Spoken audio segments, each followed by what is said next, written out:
कौन बनाता हिंदुस्तान? भारत का मजदूर किसान। कौन बनाता हिंदुस्तान? भारत का मजदूर किसान। लड़ेंगे, जीतेंगे, लड़ेंगे। जीतेंगे। जल जंगल जमीन किसकी है? जल जंगल जमीन कुड़िन से। अमरीजे। तो आपके सभी नेतागण यहाँ आए हैं, हम भी कुछ कार्यकर्ता यहाँ पधारे हैं नर्मदा बचाओ आंदोलन के और सेंचुरी सत्याग्रह आंदोलन के, जहाँ भी बहुत बड़ी लड़त चल रही है। पर आज हम लोग याद कर रहे हैं बिरसा मुंडा के प्रकृति धर्म को, जिसने 25वें साल में जेल में शहादत भुगती और उनकी शहादत का नींव का मुद्दा यही था कि आदिवासियों का प्रकृति के साथ का जुड़ाव और हर प्राकृतिक संसाधन पर अधिकार। इसमें जल है, जंगल है, जमीन है, खनिज है, रेत है, खेत है, जानवर है, मछली है, क्या नहीं है। ऑक्सीजन के लिए तड़प तड़प कर मर चुके हैं हजारों की, लाखों लोग, गिनती तक नहीं है इस साल की। तो साथियों, ऐसी परिस्थिति में एक बाजू इतिहास को याद करते हुए संगीता बहन ने अभी टंटिया भील को याद किया, जो अपने क्षेत्र का मामा था। खाजा नाइक और भीमा नाइक को भी याद करना चाहिए। इन सब की प्रेरणा लेकर आज हम लोग लड़ते हैं सतपुड़ा और बिंद के आदिवासी। और आज इसी धरती पर, इसी प्रकृति पर, इसी जीने के अधिकार पर जो हमला हो रहा है, उसका प्रतीक है ये बूट तालाब में डाला हुआ केमिकल। साथियों, आज हमारे शासनकर्ताओं को, हमारे नियोजनकर्ताओं को न कोई सोच है, न कोई संवेदना है। वो ऑक्सीजन प्लांट लगाने की बात करते हैं, लेकिन ऑक्सीजन जिससे मिलता है उन पेड़ों को, जंगलों को काटने में कोई आगे पीछे सोचते नहीं। अभी अभी बक्सवा जंगल जो छतरपुर जिले का 382 हेक्टेयर का काटा जा रहा था, उसको रोकना पड़ा है हरित न्याय अधिकरण के आदेश से। लेकिन यहाँ क्या हो रहा है? यहाँ का पूरा जंगल ही नहीं, यहाँ की जब नदी और नदी नाले में, झरने में बहने वाला हर पानी ये काला कर रहा है, तो समझ लीजिए कि आज यहाँ के करीबन 40 गांव की धरती को, खेती को, पानी को, पीने के पानी को भी और जिंदगी को भी ये काला करने का साजिश है। और इसलिए साथियों, इसलिए आज इस मुद्दे पर अगर आप लड़ेंगे नहीं, जिसमें आपके बहुत सारे नेतृत्व में रहे हुए सामूहिक नेतृत्व करने वाले जय संगठन के साथी हैं।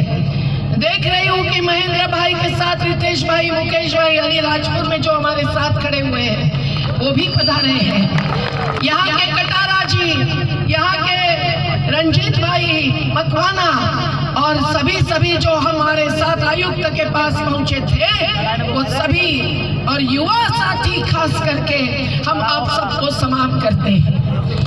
युवा शक्ति आई है, नई रोशनी लाई है। युवा शक्ति आई है, नई रोशनी लाई है। युवा शक्ति आई है, नई रोशनी लाई है। जो हाथ नहीं उठा रहे वो शायद हमारे जैसे बूढ़ों पर ज्यादा विश्वास कर रहे हैं।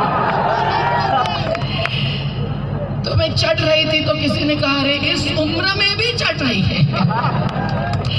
साथियों, जो अन्याय के खिलाफ, अत्याचार के खिलाफ, विनाश के खिलाफ, विस्थापन के खिलाफ, विषमता के खिलाफ लड़ते हैं, वो होते हैं युवा साथी। हम सब लोग एक होकर आज इस पर लड़ रहे हैं। ये एक अपराधी प्रकरण है, उससे कम कुछ भी नहीं।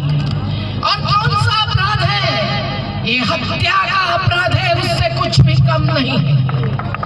मैं संगीता बहन को सुन रही थी, फांसी की सजा के तो मैं खिलाफ हूँ, कहीं भी किसी भी स्थिति में हिंसा के हम खिलाफ हैं। इसलिए हिंसा को मारना, हिंसा से शासन करती है तो वो आतंकवादी साबित होती है। हम हिंसा नहीं चाहते हैं, पर आजीवन कारावास निश्चित चाहते हैं। पर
आखिर में जो समझा था वो यही था कि यहाँ हिंदू मुस्लिम जात पात पंथ धर्म के आधार पर विभाजन नहीं चाहते आदिवासी। आदिवासियों का धर्म ही है प्रकृति धर्म। और 1951 नमस्कार बाजीलाल मेढ़ा जी पधारे हैं। अच्छा है कि चुने हुए प्रतिनिधि भी पधारते हैं, न चुने गए लोगों के बीच में, तो ये जरूरी है। उनका स्वागत है, तालियों के साथ स्वागत करें। तो मैं कह रही थी कि 1951 तक अपने भारत का जो सेंसस होता है, जो सर्वे होता है हर 10 साल के बाद, उसमें आदिवासियों की जनसंख्या किसी भी दूसरे धर्म में नहीं दिखाई जाती थी। आदिवासियों का अलग धर्म दिखाया जाता था और वो था प्रकृति धर्म। 1951 के बाद ये बात कैसे पलटी, इस पर संशोधन हुआ है, शोध हुआ है। हम सब लोगों को, आप युवाओं को, आपके संगठन को, सीमा बहन भी पहुंची है, आइए चढ़ के आ सकती है तो आइए हिम्मत कीजिए। तो ऐसे प्रकृति धर्म की बात फिर से उठाने की आज जरूरत है, क्योंकि आज विकास के नाम पर ये हो रहा है, औद्योगिकरण के नाम पर ये हो रहा है। नदियां नहीं जीवित रखने देते, मछली नहीं जीवित रखने देते, पशुओं को मार एक बाजू पड़ती है और दूसरी बाजू गोरक्षा की मांग करती है। भाई गोवंश भी क्या जीवित रहेगा अगर नदियां बर्बाद हो जाएगी तो हम सब लोग देख रहे हैं कि यहाँ आखिर क्या हो रहा है। यहाँ हर कानून का उल्लंघन है, हर सुप्रीम कोर्ट के फैसले का उल्लंघन है, जिसको मैं आपके सामने रखना चाहती हूँ। हमारे देश में पानी का कानून बना, जल कानून, वाटर एक्ट जिसको कहते हैं, उसके तहत भी अगर कोई कानून प्रदूषित करेगा तो उसको सजा ही मिलनी होगी, उससे कम कुछ भी नहीं। क्या मिली है सजा सही अपराधी को? क्या मिली है? जो हाथ नहीं उठाएंगे उनको लगता होगा मिली है, तो वो यहाँ आकर बात रखे। बिल्कुल। तो अपराधी केवल वो नहीं जो पानी बर्बाद करते हैं, अपराधी वो भी है जो अपराधियों को सजा नहीं देते हैं। और आपको बताऊं कि 2017 तक सुप्रीम कोर्ट के फैसले आए हैं जिसमें ये लिखा हुआ है कि जहां भी प्रदूषण होगा जो जीवन पर असर लाएगा उसके दोषी कौन ठहराए जाएंगे? राज्य के मुख्य सचिव व्यक्तिगत जिम्मेदार पकड़े जाएंगे। और इसीलिए मैं तो आग्रह करूंगी कि आप मुख्य सचिव के नाम पर एक खुला पत्र लिखिए और कहिए कि अगर ये मामला नहीं निपटा तत्काल, सही अपराधियों को सजा नहीं होगी तो आप दोषी पकड़े जाएंगे, हम FIR दाखिल करेंगे। सुप्रीम कोर्ट के फैसले में ये भी कहा है कि प्रदूषण नियंत्रण मंडल जिसकी जिम्मेदारी है कि कोई भी प्राकृतिक संसाधनों का प्रदूषण होता है तो उसे रोकना और अपराधियों को सजा देना। पर सुप्रीम कोर्ट के आदेश में कहा है कि प्रदूषण नियंत्रण मंडल के जो सेक्रेटरी जनरल होंगे, जो प्रमुख सचिव के पद पर बैठे होंगे, उस व्यक्ति को भी व्यक्तिशः अपराधी माना जाएगा। तो उनको भी आप पत्र लिखिए।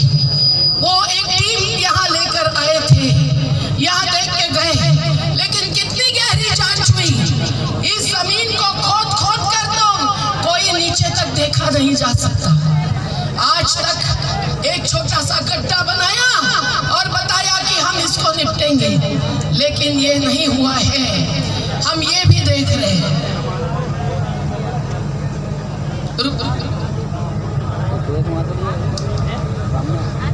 क्या हुआ है? एक विशेष बात की खबर आप तक लेके आई हूं मैं, ज्यादा समय नहीं लेने वाली, पर ये मुख्य बातें जो आपके जहन में जानी चाहिए कि कौन कौन दोषी है। अब प्रमुख अपराधी तो यही बैठे हैं ढाबे पर, और एक नहीं कई ढाबे निकाल चुके हैं। हमने जो खबर ली मानपुर क्षेत्र से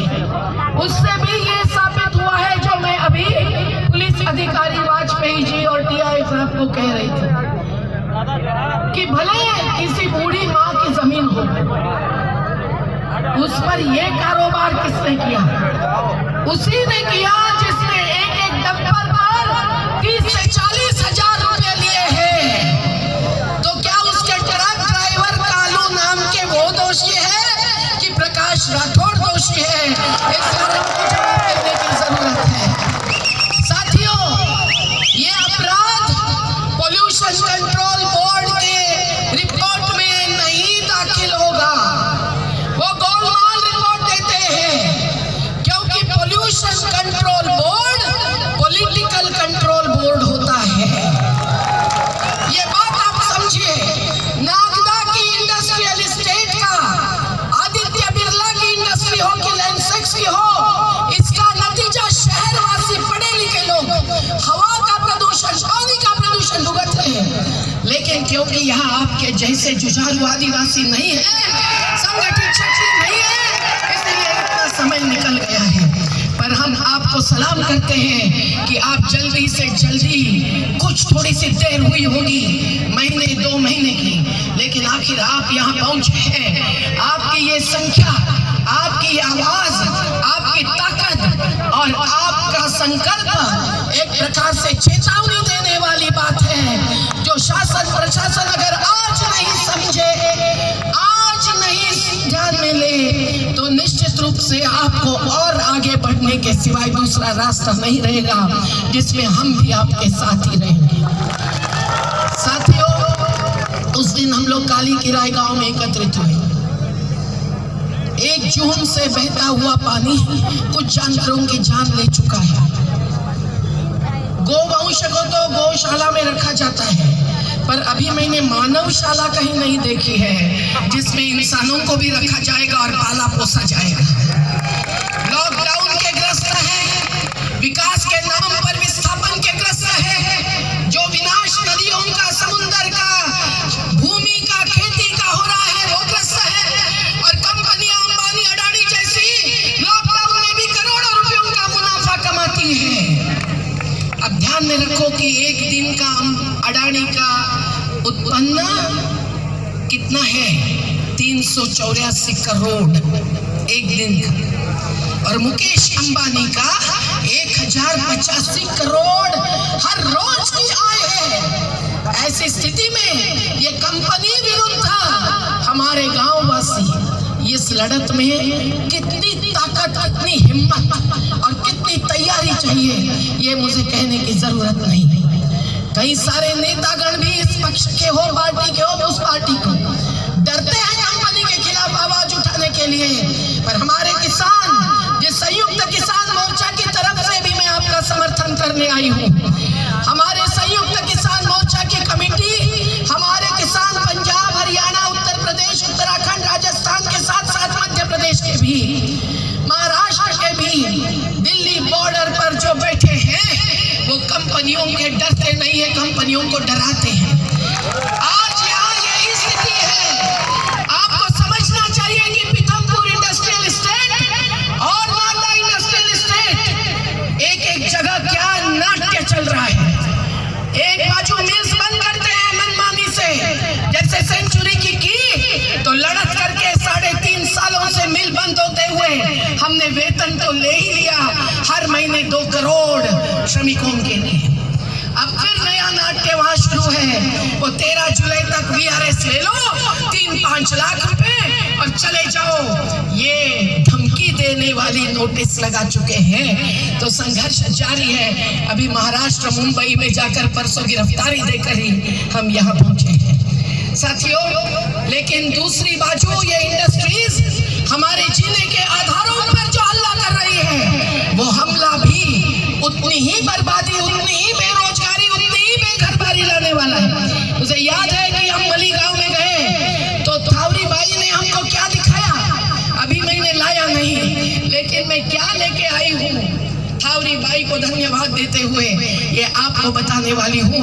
2 मिनट में बात खत्म करते हुए साथियों, वहां उसने दिखाया हमको बैंगन ऐसे उंगली के आकार के आए थे, काले सूखे, मली गांव में। हमको दिखाए उसके गिलकी के खेत, जिस गिलकी को उखाड़ कर फेंक दिया है। हम भोजे खेड़ी में गए थे तो हमको दिखाया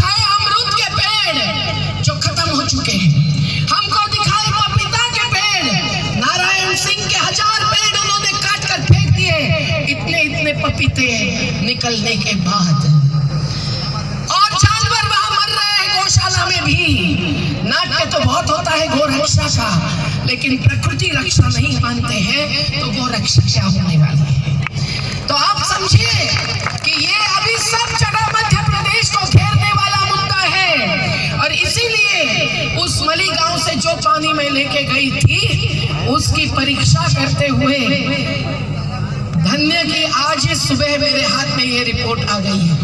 और ये टेस्ट है, ये अधिकृत कंपनियों की ही है प्रयोगशालाएं, लेकिन उसमें पूरी कीमत देकर ये टेस्ट करवाया है। और ये टेस्ट में सब निष्कर्ष नहीं दिखाती मैं, लेकिन ये कहती हूँ कि पानी में जो सॉलिड होते हैं, जो कोई न कोई वस्तु पदार्थ होते हैं, उसको ज्यादा से ज्यादा 500 का लिमिट है, लेकिन इस पानी में 52,975 है। कितने गुना प्रदूषण है ये सोचो आप। जो इन्होंने दिखाया है अल्कली, वो इसमें उन्होंने ज्यादा नहीं दिखाई है, करीबन लिमिट पर है। पर इतनी अल्कली, मतलब जो सोप में साबुन में होती है ना, जिससे ऐसे ऐसे क्या बोलते हैं फेस आता है, वो बात इसमें अब हद पर जा चुकी है। दिखाया है कि नाइट्रेट नाम की जो केमिकल होता है उसके बहुत असर होते हैं। उसकी लिमिट होनी चाहिए 45, लेकिन यहाँ क्या जो पानी लेके गई थी उसमें 60 है संख्या, मतलब मात्रा। उसके परिमाण अलग अलग है, कई इंच और फुट में नहीं है। लीटर में कितने मिलीग्राम ये मात्रा है, परिमाण है।